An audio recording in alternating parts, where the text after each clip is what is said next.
دا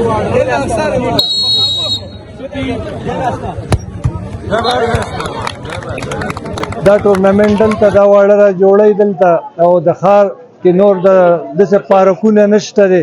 چمنو هغه هم لکه خلکو واغستو ناویډنو هغه هم خلکو واغستو نو دا یو ګراونډ د ښار پاتې دی چې په دې کې جنازې هم کېږي زموږ دا واړه پکې د مستقبل لپاره ګیمونه هم کوي او اوس دا د فوټبال ټورنمنټ جوړ شوی دی نو زاړه هم راځي واړه ماشومان هم راځي او خپله انجوای کوي روجه هم پې لنډوي د جنګونو د شرونو نه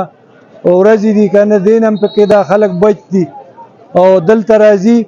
ښه په مینه محبت او روجه هم پکې لنډوي ته د منشریاتو نه هم دا خلک بچي دلته راځي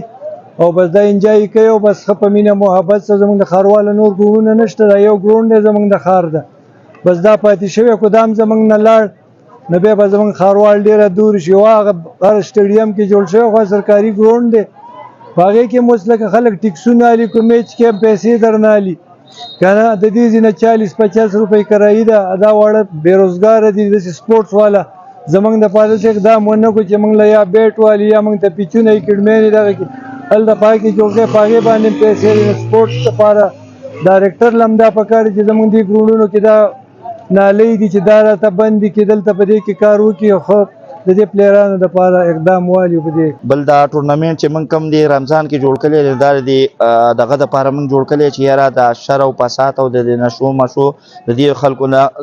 اخوا دغه شوي او دلته ګروڼ طرف ته ماهره شي نو موږ دا ټورنمنټ هر کال تقریبا د 8 کاله وکړو ډېر زبردسته ټورنمنټ دی ځکه چې کراوډ هم ډېر او تماشګر هم ډېر نو بل چې کوم دی غټ غټ مشران او ښه خلک هم راځي او زیاتره دا واړه چې کوم دي دا په دې مازدیګر کې د دې وراني د وجې هغه کور کې وراني مراني نه کوي واده دلته راځي نو هغه هر څه برابري من دغه دپاره کو دی کې تقریبا 28 ټیمه دي 28 ټیمه کې چې کوم دی موږ 14 ټیمه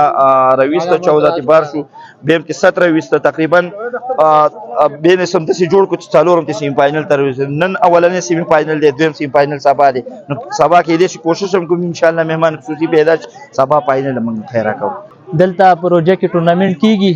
ماشاءالله دی ډېر په ښه طریقې سره هم کوي او بل دا ده چې تماشګر ته هم فنل ډېر تماشګر راځي او الحمدلله زمونږ ټیم هم دا دریم څلورم ځل د سیمی فائنل پورې رسي بل خو د دې سره د دې خلکو هیلث اکټیویټي کیږي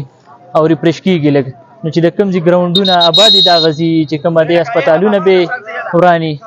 نو دغه د وجې دا ټورنمنټ الحمدلله ډېر ښه په ښه طریقې سره روان دی